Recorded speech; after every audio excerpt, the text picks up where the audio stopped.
తిరుచానూరు శ్రీ పద్మావతి అమ్మవారి ఆలయంలో రథసప్తమిని పురస్కరించుకొని కోయిల్ ఆల్వార్ తిరుమంజనం ఘనంగా నిర్వహించారు. ఫిబ్రవరి 4వ తేదీన రథసప్తమి పర్వదినాన్ని పురస్కరించుకొని తిరుచానూరు శ్రీ పద్మావతి అమ్మవారి ఆలయంలో కోయిల్ ఆల్వార్ తిరుమంజనం అగముక్తంగా నిర్వహించారు. ఈ సందర్భంగా ఆలయ ప్రాంగణం, గోడలు, పైకప్పు, పూజ సామగ్రి తదితర వస్తువులను నీటితో శుద్ధి చేశారు. అనంతరం నామకోపు, శ్రీచూర్ణం, కస్తూరి పసుపు, పచ్చాకు, గడ్డకర్పూరం, గంధం పొడి మొదలైన సుగంధ ద్రవ్యాల పవిత్ర మిశ్రమంతో ఆలయాన్ని ప్రోక్షణం చేశారు. కాగా కోయిల్ ఆల్వార్ తిరుమంజనం సందర్భంగా ఆలయంలో కళ్యాణోత్సవం, ఊంజల్ సేవలను రద్దు చేశారు. ఓం శ్రీ పద్మావతి దేవి నమః.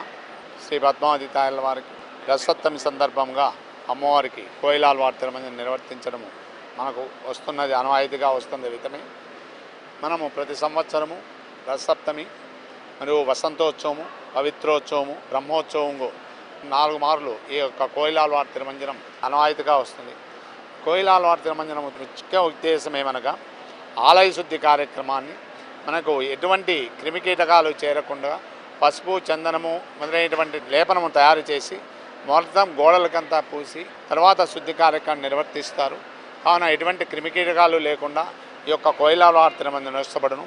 అదేవిధంగా రథసప్తమి విశేషమైనటువంటి రథసప్తమి ఈ యొక్క బ్రహ్మోత్సవానికి చిన్న బ్రహ్మోత్సవం అనే పేరు కూడా ఉంటుంది.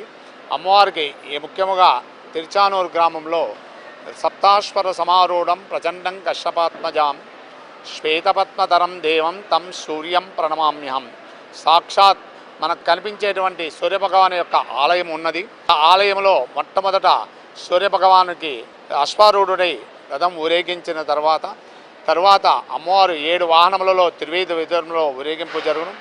కావున భక్తులందరూ కూడా ఈ రథసప్తమి నాడు సప్తవాహనములో అమ్మవారిని చూసి తరించి అమ్మవారి యొక్క కృపకు పాత్రులు కండి. ఓం శ్రీ పద్మావతి దేవి నమః.